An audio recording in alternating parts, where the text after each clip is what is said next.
Habe die Ehre zu einer neuen Folge Kassettenschmerz, Viva la Movilusions News Format, und zwar das Beste auf der Welt. Wer sich das so schaut, ist natürlich immer klüger als alle anderen. So, ich bin jetzt gerade verwirrt. Ich habe nämlich jetzt mittlerweile kann man ja doppelt hier streamen in einem Horizontalformat, und jetzt habe ich meine unglaublich tolle Fresse gleich zweimal da. Ich muss nur schauen, in welche Richtung muss ich gehen, dass ich mittig bin auf dem Hochkant-Ding. Links. Ich muss weiter nach rechts. Ha! So, rutschen wir mal noch ein Stück so um. Da sehe ich richtig, dann ist das eine Augenweide, wenn sie das irgendwie anschaut. Vertical. Horizontal, vertikal, Falle vertikal. Ich kann mir schon vor, wie der Drachen läuft, weil das Blödsinn.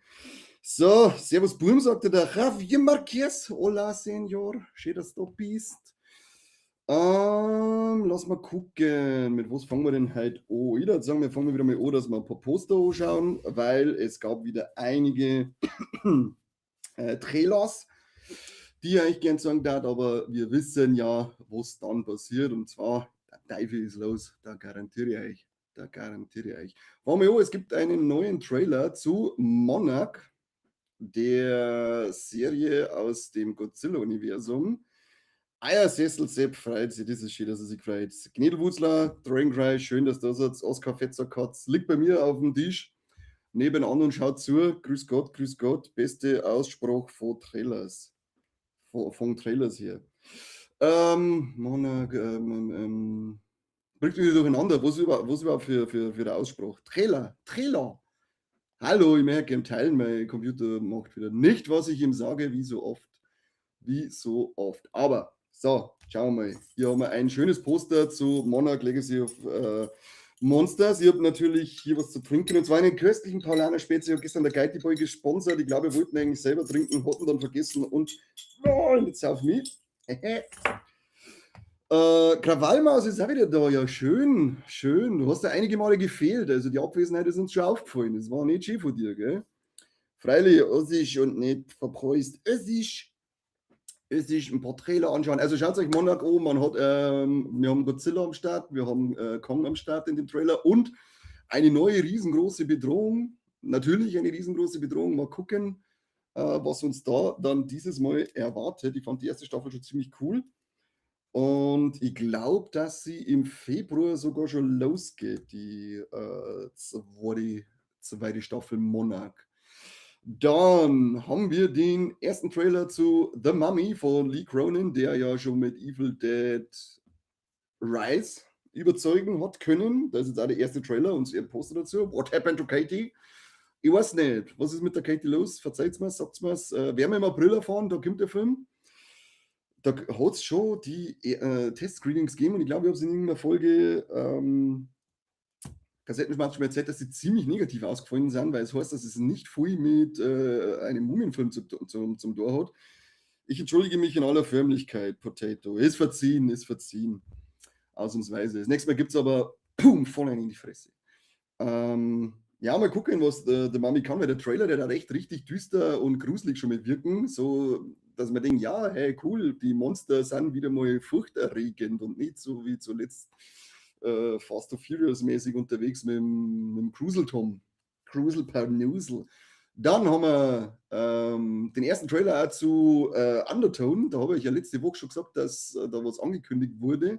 Ist dann kurz drauf der Trailer rausgekommen, und der schaut schon wieder richtig fett aus. Ich mag ja diesen A24 Horror-Stil sowieso.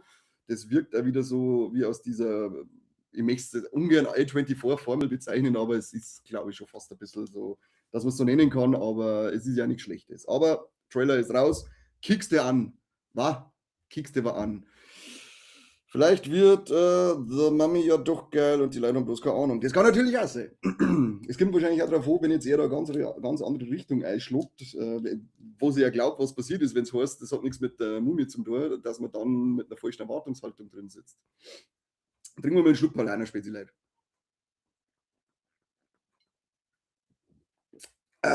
Köstlich. Übrigens natürlich ganz wichtig, wir machen halt natürlich wieder Unboxing, OP13 Pack von One Piece, und für einen Sesslinger Sesselsepp eine Fatal Flame Pokémons Booster Packings. Es kommt auch drauf an, was man erwarten wird. Ja, habe ich doch gerade gesagt, was möchtest du denn? Was möchtest du denn?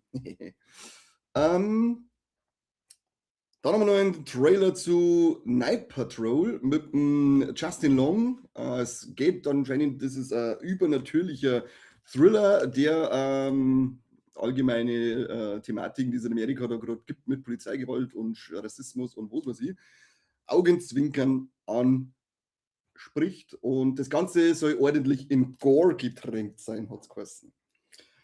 Ja, in Gore in Gore getränkt bin ich dabei.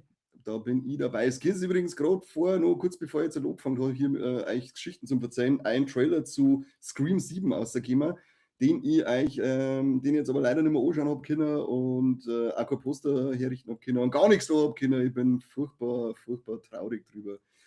Schaut euch an, Scream 7, neuer Trailer, ist am Stissel. Muss immer noch ein wenig drüber anhusten. Also die Grippe, die mich da das letzte Mal am Sack gehabt hat, ist ziemlich hartnäckig. Was wir noch haben, ist ein neuer Trailer zu One Piece Staffel 2 und da zeige ich jetzt halt leider mal wieder Apps auf Instagram, weil es nirgends eine ordentliche Gegenüberstellung gegeben hat. Aber IGN war wieder mal so toll und hat jetzt halt die Charaktere aus dem Trailer mit den Anime-Vorlagen verglichen. Und ich bin da schon wieder sehr, sehr positiv eingestellt, vor allem David das Männchen hier. Schaut, den singen wir immer gern. Das springen wir jetzt einmal schnell durch. Ich kann da nicht mehr alle Namen sagen. Vivi, hat sie Vivi geheißen? Kann es sein? Aber dann glaube ich, ist eh schon gut. Er habe ich überhaupt nicht mehr auf dem Schirm gehabt, dass die Figur überhaupt existiert. Robin, das wissen wir zumindest noch, dass sie Nico Robin heißt. Sie habe ich auch nicht mehr auf dem Schirm gehabt. Den rechten schon noch, aber ich kann den Namen nicht mehr sagen. Die mit dem Ringschirm. Er ist geil. Schießt da seine geilen Lockerl aus. Das waren die Gegenüberstellungen, die Vergleiche und sie orientieren sich wieder sehr, sehr schön nah am Original. Da sind wir doch sehr glücklich drüber, oder Leute? So, und was ist noch gekommen? Ein Poster zu The Burbs. Und ja, es ist eine Serie, die auf dem gleichnamigen Film von 1989 basiert. Kommt, glaube ich, schon im Februar raus, das Schweinsding.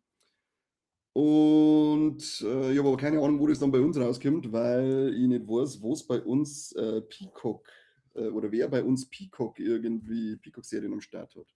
Naja, sauf mal lieber noch mal laut einer. Ah, dem so gut, dem so gut. Ab heute müsste übrigens auch HBO Max bei uns verfügbar sein. Ich habe jetzt auch schon mal reingeschaut, was wir für Pakete haben. Die Preise sind gar nicht mal so ohne. 6 Euro fürs Standardbasis mit Werbung. 6 Euro, 6 mit Werbung. Standardprogramm, mittleres Paket praktisch 12 Euro und das teuerste Premium-Paket für 17 Euro. Alle Preise sind dann ab nächsten Jahr gleich mal um 1 Euro teurer. Das steht nämlich schon drunter, dass es dann nur für ein Jahr gültig ist. Und du hast bei der Basis mit Werbung, kannst du nur 2 Geräte streamen, hast Full HD. Beim Standardprogramm hast du 30 Downloads mit drinnen. Ansonsten ist nichts anderes dabei. Und das Premium-Paket hat 4 Geräte gleichzeitig, 4K und Dolby Atmos und 100 Downloads. Was es aber noch gibt, ist ein aktuelles Bundle mit RTL Plus. Und da zahlst du dann 10 Euro für ein halbes Jahr und dann ab dem 7. Monat 12 Euro für beide. Ja, mal gucken, ich weiß jetzt gar nicht, ob da zum Beispiel A King of the Seven Knights, wie heißt er, A Night of the Seven Kingdoms, so heißt der. Ob der dann schon auf HBO Max noch kommt oder ob man das nur über Wow streamen können oder was weiß ich habe keine Ahnung. Mal kicken, ich hoffe, dass irgendjemand sich das Abo macht und mich dann dankenswerterweise damit reinlässt. Schon wieder weiterer Streaming-Anbieter. Ich flip aus hier mit der Scheiße. Ich flip komplett aus hier mit der Scheiße. Was haben wir noch? Ankündigungen. Was gab es für Ankündigungen? Eine, die völlig überraschend aus dem Nichts für mich gekommen ist, warte, ich habe nämlich extra diesmal wieder bald gekriegt, war die Ankündigung für einen neuen Jackass-Film am 26. Juni. Kommt schon ein neuer Jackass-Film. Mehr gibt es noch nicht. Es war nur dieser Post eben mit dem Datum und einem Logo von Johnny Knoxville.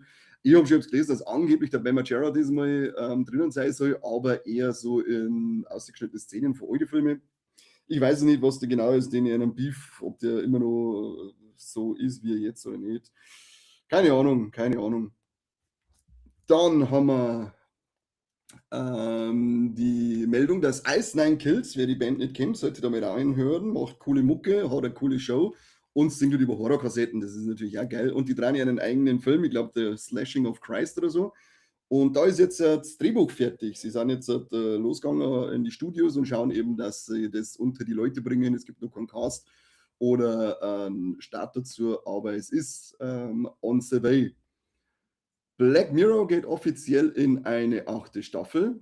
Das ist auch angekündigt worden. Und es hat geheißen, sie soll so zeitig gehen, dass sie noch der Realität voraus ist mit dem ganzen gestörten Scheiß, der passiert. Und das wird, da müssen sie sich schon durch. Das wird kritisch. Was haben wir noch für Ankündigungen gehabt? Genau, das erste Poster zur Fortsetzung von Godzilla, Minus Zero, ist jetzt hier auch das erste Poster dazu, soll im November in die Kinos starten. Da bin ich gespannt, weil der erste war echt richtig geil, der hat mir sehr gut gefallen. Da bitte her damit. Dann, was mich sehr gefreut, dass es da was Neues gibt, ist die Meldung, dass Severance Staffel 3 von April bis Dezember gefilmt werden soll. Kannst immer wieder gerade empfehlen, schaut euch die Serie an, Severance, 2 Staffeln auf Apple TV Plus oder Apple Plus TV, keine Ahnung, wie der Schweinsverein da heißt. Unglaublich gute Serie, absolut Mindfuck die ganze Zeit. Voll geil. Also sollte man gesehen haben. Und was noch diesen Sommer in Produktion geht, ist das große Monster Mashup Puniverse Monsters Assemble. Soll im Sommer mit der Produktion beginnen. Hier auf dem Poster heißt es 2025. Das ist gelogen. Ich denke mal, wenn es im Sommer erst produziert wird, werden wir nächstes Jahr erst kriegen. Und Gentleman, der Gentleman ist eine 2. Staffel angekündigt worden, aber vergiss, dass ich ein Bild lasse, so. Schande über mein Haupt, Schande über mein Haupt. Puniverse, mein Gott, ne. Das letzte Mal erst den Ding drin gehabt, den Bambi The Reckoning, glaube ich, heißt der.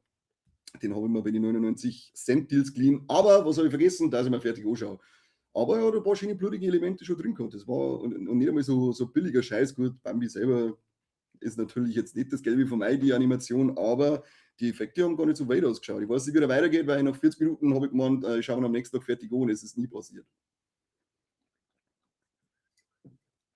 Vielleicht auch noch irgendjemand von euch gesehen und kann man dann sagen, ob er toll war. Was haben wir noch für Ankündigungen? Das war's mit Ankündigungen. Machen wir mal Castings. Casting gibt es eigentlich überhaupt keine neuen wirklichen Nachrichten, außer zu einem Film, und nämlich der Realverfilmung von Rapunzel, völlig verföhnt, oder? Heißt der, glaube ich, der Animierte. Da ist unter anderem die Catherine Hahn als Mother Gothel, keine Ahnung, wie die heißt, bekannt gegeben worden, weil ich den Film, glaube ich, nie gesehen habe. Drum weiß ich nicht, Gothel, nagelt mich nicht drauf fest. Irgendwie so heißt es. Auf alle Fälle kennt man die gute Frau ja als Agatha All Along aus WandaVision und natürlich der gleichnamigen Serie Agatha. Dann haben wir den Milo Mannheim, der Mannheim Milo, der ist dann, was ist denn jetzt hier passiert? Hier wird nichts mehr übertragen. Schweins-App. Moment, haben wir gleich. Bin ein Hundling, bin ja der Hackerman 9000. So, Catherine Hahn, nochmal zurück zu dir, gute Frau. Da ist sie, habt sie noch gesehen? Ich weiß nicht, ob ihr den noch gesehen habt, aber da ist sie, man kennt es, wie gesagt, Agatha, wer es nicht kennt, Schande über dein Haupt. Dann der Mannheim Milo als Flynn Rider und die Tegan Croft, meine ich heißt, als Rapunzel. Sie kommt aus Titans. Da hat sich meine die Tochter vom, ja, den Namen, wenn ihr nur wisst, die Schwarzhaarige, die Gothic-Tante, meine, hat sie da auf alle Fälle gespielt. Das waren die Casting-News der Woche. Mehr hat es da leider nicht erlitten an Casterei. Dafür haben wir ein paar Streaming-Releases. Unter anderem ist auf HBO Max ab der Woche, glaube ich, auch gleich jetzt, wo es losgeht, The Pitch Staffel 2 drin. Das soll ja eine sehr tolle Serie sein. Die habe ich leider nicht gesehen. Ich weiß nicht, ob es für euch jemand gesehen hat und sagen kann, ob es wirklich so toll ist, wie es behauptet wurde oder wird. Dann auf Netflix ist zwar jetzt nichts Neues, aber ab 15.01. könnt ihr da Twin Peaks anschauen. Alle 3 Staffeln und vielleicht gebe ich dann auch nochmal eine Chance. Ich hätte es schon mal versucht zum Anschauen, aber ich habe echt, ich glaube, in dem Anfang 2. Staffel habe ich aufgemessen. Damals war ich überhaupt nicht in Stimmung für diese Sache, aber ich möchte unbedingt unbedingt nochmal noch sehen. Und ab 15. haben wir jetzt wieder die Chance, denn dann haben wir es auf. Netflix, genau. So, dann Prime, der Night Manager, Staffel 2. Und was mich schon wieder gefreut ist, ab 16.01. kommt die zweite Staffel Frieren, Beyond Journey's End, ein Anime auf Crunchyroll.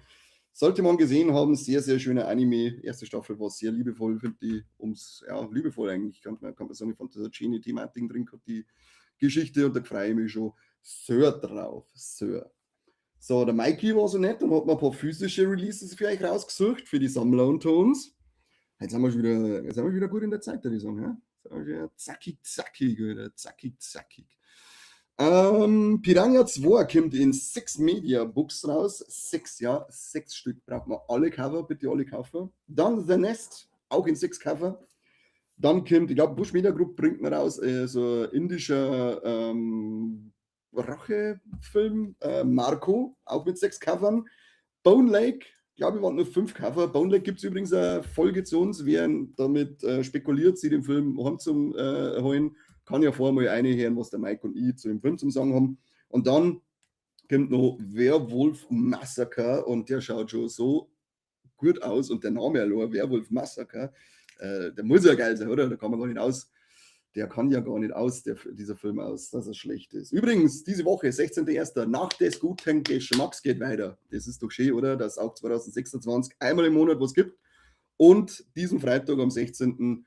gibt es für euch Hot Fuzz. Ob jemand von uns dabei ist, weiß ich noch nicht sicher.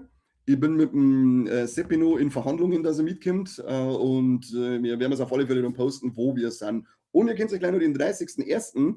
markieren, denn da haben wir die erste Sneak des guten Geschmacks diesen Jahres. Und es ist auf alle Fälle ein sehr guter Film.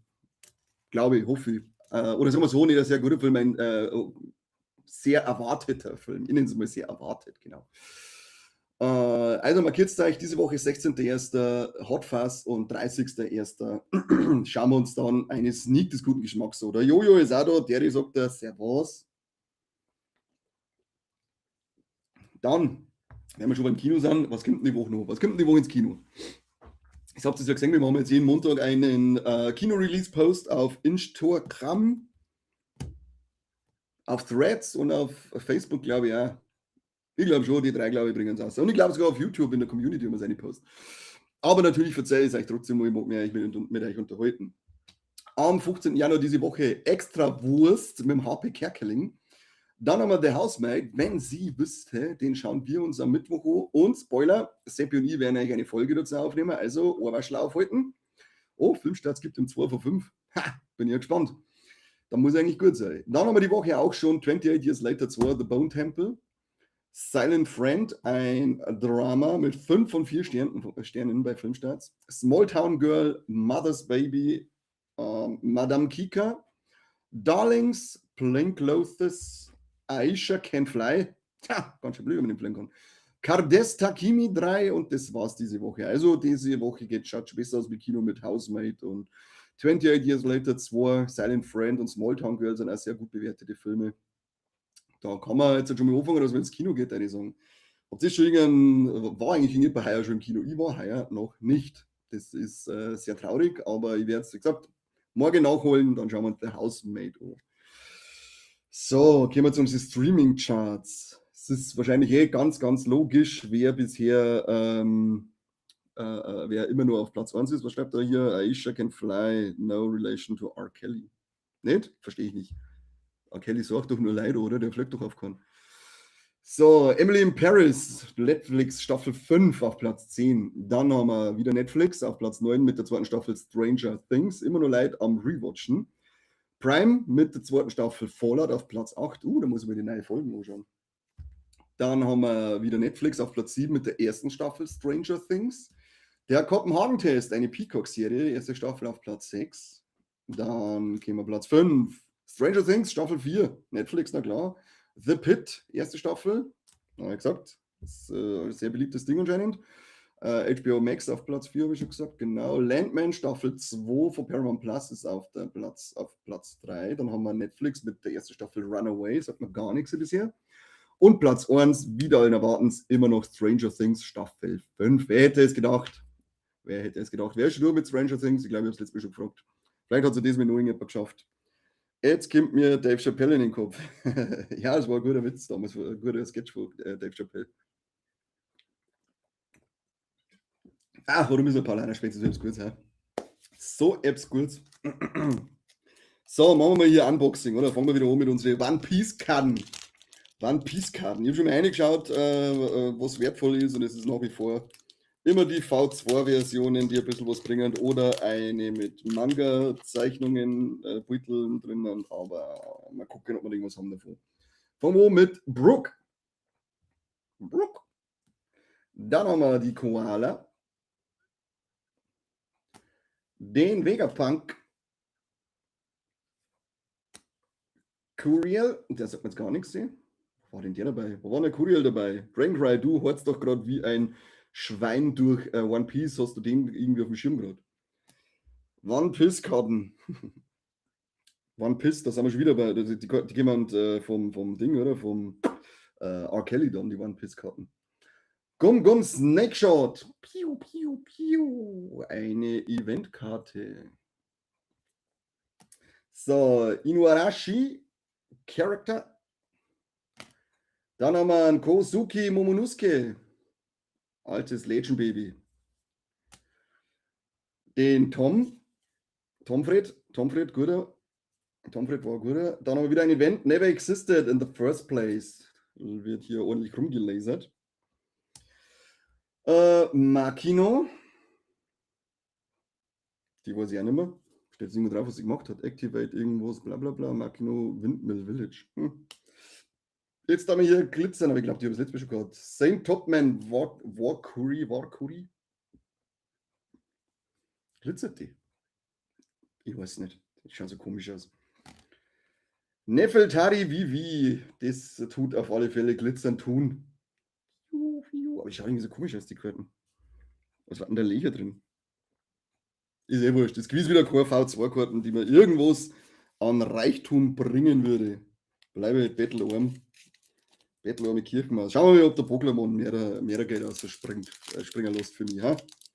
Schauen wir mal, ob wir durch den Bogler-Set endlich zu den oberen 10.000 kehren und ich dann mit dem Elon Musk geil Ketamin ballern kann. Sagt er denn, boah, glaubt, er kommt erst noch in den nächsten Manga-Arcs. Okay, nix kann ich fragen. Nebulak mit einem Mini-Groll, den ich jetzt auch gleich auf dem Dragoncry habe, weil er mir nicht helfen kann. Dann haben wir Mimigma mit Familienruf und Kratzer. Ein Griffel mit einem Erstauner. Ich bin erstaunt, wie unnütz der Dragoncry jetzt gerade bei meiner Frage war. Superschwingung von Vibrava. Grunbull mit Biss und einem Finalhieb in den Sack. Infernalischer Schlitzer vom Azugladis. Das ist jetzt ja Voido, infernalischer Schlitzer. Einen Punkhelm. Dann jetzt wird hier geglitzert. Kramurks mit einem Hinterhalt, voll am Schillern. Schiller. Schöne Artworks auf alle Fälle. Briduradon, kandierende Attacke. Und ein Traumagil EX mit Hexamagie und wirbelnden Worten. Oh, schaut sie. So zauberhaft schön. Die Karte. Ja, da ist aber, glaube ich, da ist auch wieder nichts dabei. Nicht einmal ein Full Artwork, also heißt das, ich muss weiter mal lochen für euch. Was wir heute auch noch dann, denn der Corby und Mike und ich sind halt noch fleißig und nehmen nachher noch unsere Nippelverhärter 2026 auf. Und unsere beständigen Hörer wissen, was das heißt. Das Herz, unsere Film- und Serien-Highlights, auf die wir uns am meisten freuen 2026. Heute ist unsere neue Folge Fantastic Four First Steps rausgekommen. Der Mike und ich haben für euch diesen Film besprochen und dafür müsst ihr aber ein Steady-Abo machen, denn er gehört zum MCU-Marathon und der ist ja mittlerweile schon seit Anbeginn der Zeitrechnung überwiegend Steady-klusiv. Es gibt Ausnahmen wie zuletzt Thunderbolts aufgrund von Aktualität, da sind wir dann nicht so. Aber jetzt halt hier First Steps Steady-klusiv, Herz eine. Der ist interessant, die Folge, sage ich mal. Interessant, so wie wir es mir halt auch sind. Einfach interessante Kerlen, die interessante Folgen zu interessanten Filmen machen. Gut, nächste Woche kann dann eh schon Nippelverhärter kommen, denke ich, weiß nicht. Übrigens, hey, jeder von euch muss jetzt uns, wenn er es noch nicht tut, auf Instagram folgen oder unseren Instagram-Kanal überall teilen, wo er es teilen kann, auf WhatsApp, in seinem WhatsApp-Status, in seinem Instagram-Status, auf Facebook, überall, weil seit Wochen kämpfen wir um die Hürde 1720 Follower zu überschreiten und das ist anscheinend eine magische Hürde auf Instagram, die niemals überschreitbar ist, wenn man nicht irgendwie Geld zahlt oder sonst irgendwas. Denn immer, sobald man bei 720 ist, fallen dann die Follower wieder. Also, ihr seid jetzt gefragt, alle teilt den Kanal so gut, wie es noch gerade geht. Wir wollen endlich über diese Hürde drüber kommen und hoffen, dass wir dann noch drüber bleiben dürfen. Das war cool. Da kriegt es nämlich dann die dicksten Potatoes von uns, von mir sowieso, so riesige Dinger hier, fast für meine Klöten. Dann, ansonsten sage ich wieder danke fürs Zuhören. Heute sind wir sehr, sehr zügig durchgekommen. Danke für alle, die das wirklich mitmachen und teilen und brav und uns da unterstützen, dass wir diese Hürde knacken. Ansonsten hören wir uns nächsten Dienstag wieder zum Kassettenschmerz, hören uns und singen uns da natürlich, hören uns zu der neuen Folge und alle Steady-Abos machen, weil ihr wollt unbedingt wissen, was wir zu Fantastic Four First Steps sagen, dem offiziellen MCU-Beitritt dieser fantastischen 4 Genossen. Ansonsten dicke Potatoes, Küsschen auf die Nüsschen. I love you all. Macht es gut und bis zum nächsten Mal. Wiederschauen.